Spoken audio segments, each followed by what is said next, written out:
When you're planning your holiday get-together, you can't forget the hors d'oeuvres. Chef Abby Donch is back to share a recipe that only requires 4 ingredients. I like the sound of that, Abby. I know. Quick, easy. And very versatile. We can change it up. What is it that we're making exactly? Well, we're going to make these little goat cheese olive tapenade spirals. Ooh. 4 ingredients. They're very fancy looking, aren't they? Yes. They look really sophisticated, very chic, but they're super easy. Okay.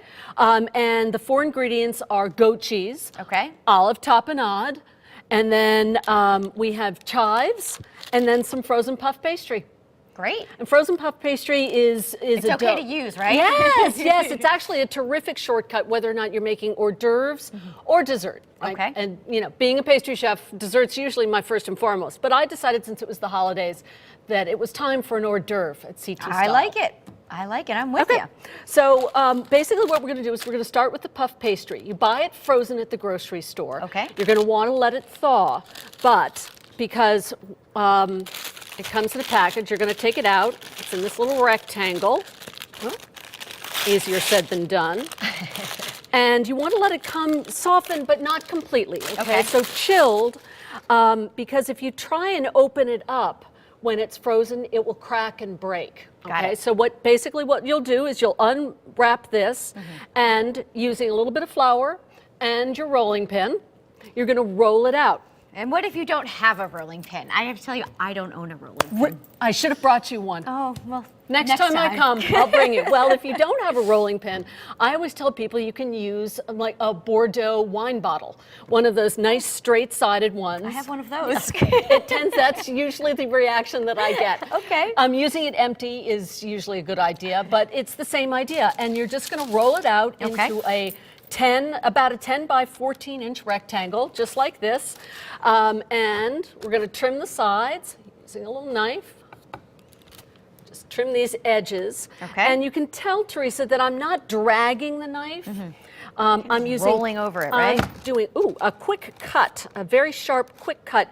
That because puff pastry, when it bakes, it rises up, and you have all of those beautiful layers of butter and all of that.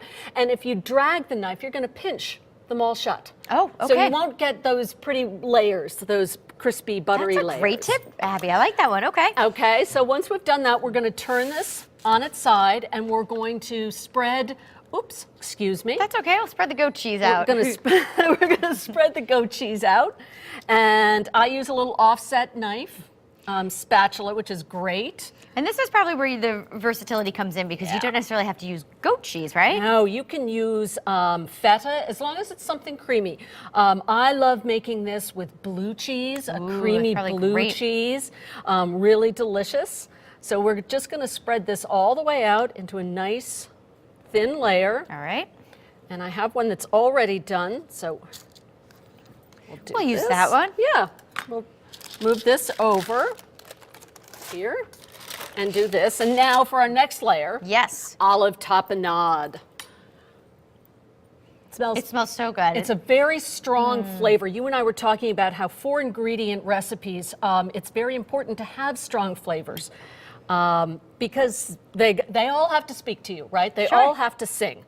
If you don't like olive tapenade, you can also use pesto. Oh, that's a great idea. Which is really lovely. I've also made this same recipe using a sun-dried tomato pesto, which is very pretty and also very strongly flavored. All right, Abby, we have about a minute left. Okay, so we're just going to do this. We're going to sprinkle with a little chive. Okay. Just like this. Press. And basically what this does is it just kind of compresses our layers so it will roll up nicely. And then we're going to roll. Okay. Okay, just like this. This is how we're going to get that nice little design. Yep, our little spiral. We can use the paper, and you've got it nicely rolled up. And then we're going to be slicing them. All right. And actually, before you slice, if you want to, you can always make this ahead. Great, I love that. Into the fridge. And they turn out like that. We're going to dig into them. Of course, we'll have the recipe on WTNH.com. Just click on Style. Thanks so much for being here. It's my pleasure. Thanks for watching at home, everyone. Make it a great day. We'll see you back here tomorrow. Bye-bye.